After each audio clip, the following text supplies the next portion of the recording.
গরম পানিতে গোসল করার আগে জেনে নিন কিছু পরামর্শ। শীত উকিঝুঁকি দিচ্ছে। এই আবহাওয়ায় গোসল নিয়ে অনেকেই পড়েছেন বিপদে। দিনের পর দিন গোসল না করে থাকা লোকের সংখ্যা বাড়ে শীতে।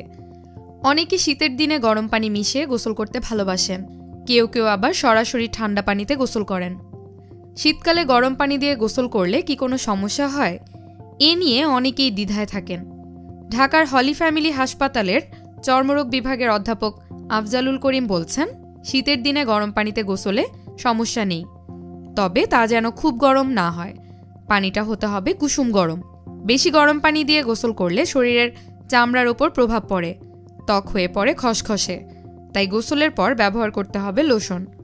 গরম পানিতে গোসলের সময় ময়েশ্চারাইজার সোপ ব্যবহার করলে ত্বক স্বাভাবিক থাকে। আবার নিয়মিত গরম পানি মাথায় দিলে চুল হয়ে পড়ে রুক্ষ। তাই গোসলের সময় ময়েশ্চারাইজার শ্যাম্পু দিয়ে চুল ধুলে নেতিবাচক প্রভাব পড়বে না, চুল থাকবে ঝরঝরে। ঢাকার ইগলস জিমের ফিটনেস বিশেষজ্ঞ শিমুল হাসান বলেন, শীতের দিনে দুপুরে গোসল করতে পারলে অনেকের কাছেই শীতের প্রকোপ কিছুটা কম অনুভূত হয়।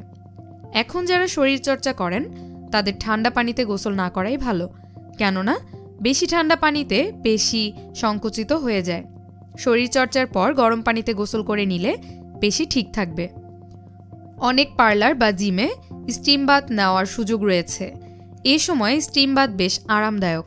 শীতে নানা ধরনের চর্মরোগ দেখা দেয়। বাতাসের ধুলাবালু শরীরে লেগে থাকলেও ত্বকের ক্ষতি হয়। স্টিম বাথ নিলে ত্বক থাকবে মোলায়েম, কোমল। শীতের দিনে গরম পানিতে গোসলের আরও কিছু পরামর্শ দিলেন শিমুল হাসান। শরীরচর্চার 30 মিনিট থেকে 1 ঘন্টা পর কুসুম গরম পানিতে গোসল করবেন। গরম পানিতে গোসলে আরাম পেয়ে বেশি গরম পানি ব্যবহার করা যাবে না।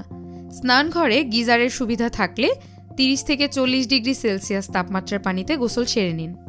এরকম তথ্যবহুল নানা রকম ভিডিও পেতে গেলে আমাদের সুখ চ্যানেলটি সাবস্ক্রাইব করতে পারেন। আপনাদের পাশে থাকার সুযোগ করে দিন। ধন্যবাদ।